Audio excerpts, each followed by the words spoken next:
The college are communist manifesto.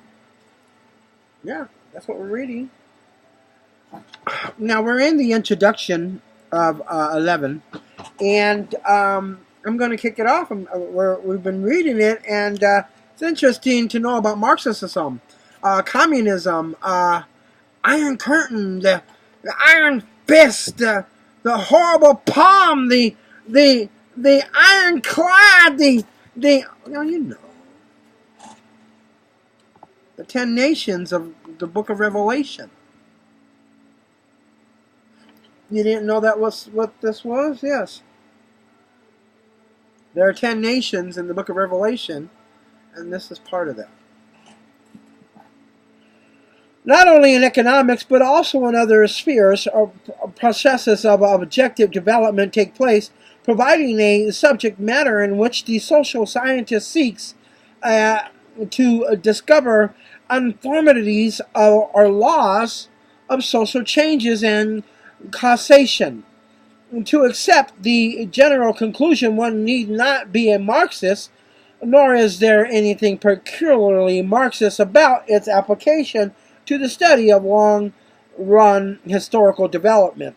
And although Marx was concerned less with repetitive and short-run processes, such as price formation in a free market, than with the long-run tendencies of economic development, what then distinguishes the Marxist theory of objective development from the notion of objective development are in general.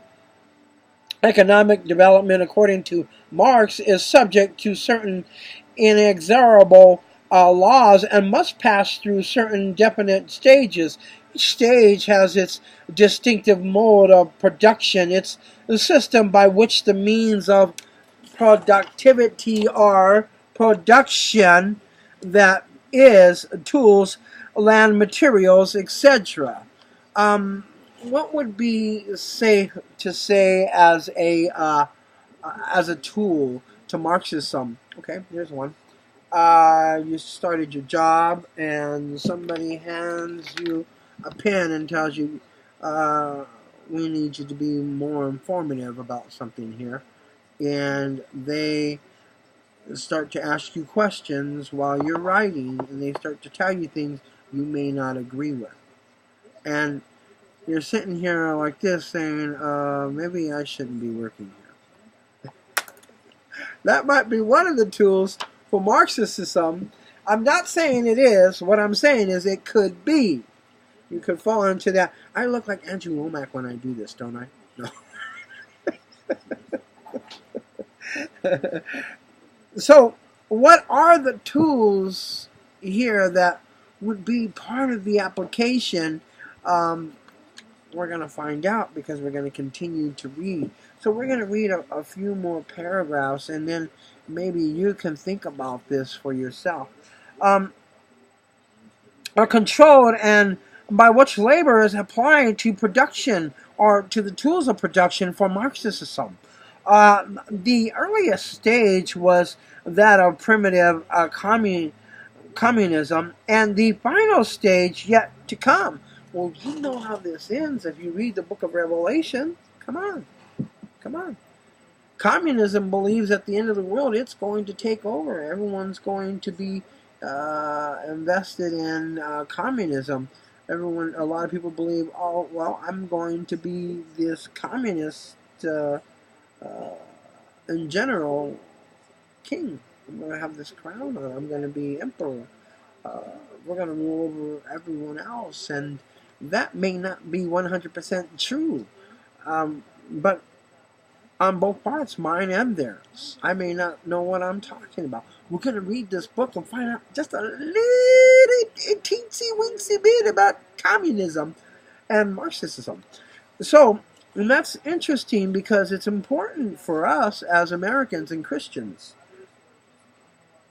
The earliest stage was that of primitive communism, and the final stage, yet to come, will be again communist. In between, Marx distinguished three modes of production, each based on private property, and the means of production, the slave system of ancient Rome and Greece, the feudal system, and the modern capitalist system. In each, the mode of production was determined by the forces of production.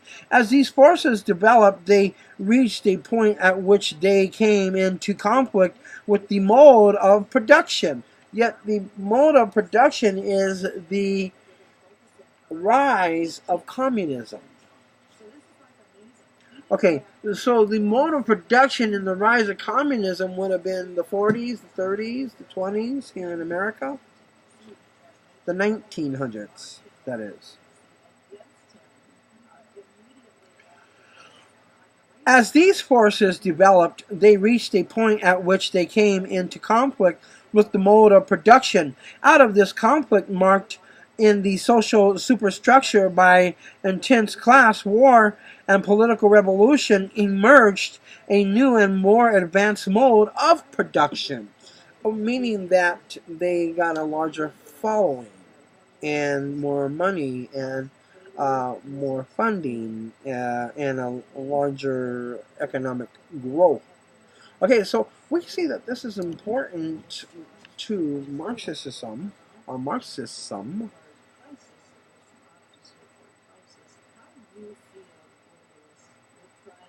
So we go ahead and we see here that the Marxist marked in the social superstructure by intense class war, code, and political revolution, emerged new and more advanced mode of productions.